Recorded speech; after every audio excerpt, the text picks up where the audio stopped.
रोज सकाळी उठायचं, घड्याळाकडे बघायचं आणि थेट 9 ते 6च्या ड्युटीला जुंपून घ्यायचं. बघा, हे फक्त एकाची नाही तर आपल्यापैकी अनेकांची रोजची कहाणी आहे. असा एक चक्रव्यूह जिथे आपला सगळ्यात मौल्यवान वेळ फक्त एकाच कामात अडकून पडतोय. आणि होतं काय, महिनाभर प्रचंड मेहनत करूनही महिन्याच्या शेवटी तीच एक जुनी अडचण हमखास समोर येते. पैसे कमी पडतात.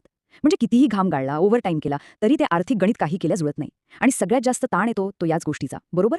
पण ह्या साऱ्या धावपळीतून एक भन्नाट धडा मिळाला. एक अशी जाणीव जिने पार सगळा दृष्टिकोनच बदलून टाकला. ती म्हणजे फक्त एकाच उत्पन्नावर, एकाच इन्कम सोर्सवर अवलंबून राहणं आत्ताच्या काळात अजिबात पुरेसं नाहीये. खरं सांगायचं तर हाच एक मोठा टर्निंग पॉईंट ठरला. आणि मग इथूनच एका नव्या प्रवासाची सुरुवात झाली. नुसता रडत बसण्यापेक्षा नवीन डिजिटल स्किल्स शिकण्याचा निर्णय अगदी पक्का केला.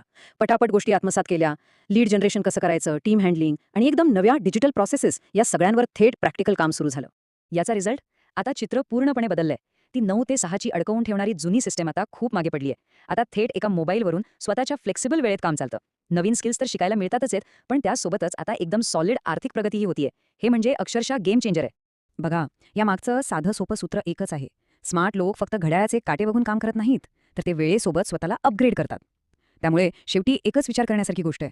आपलं नुसतंच रोजचं तेच तेच काम सुरू आहे, की स्वतःला खऱ्या अर्थाने अपग्रेड करण्याचं कामही आपण करतोय?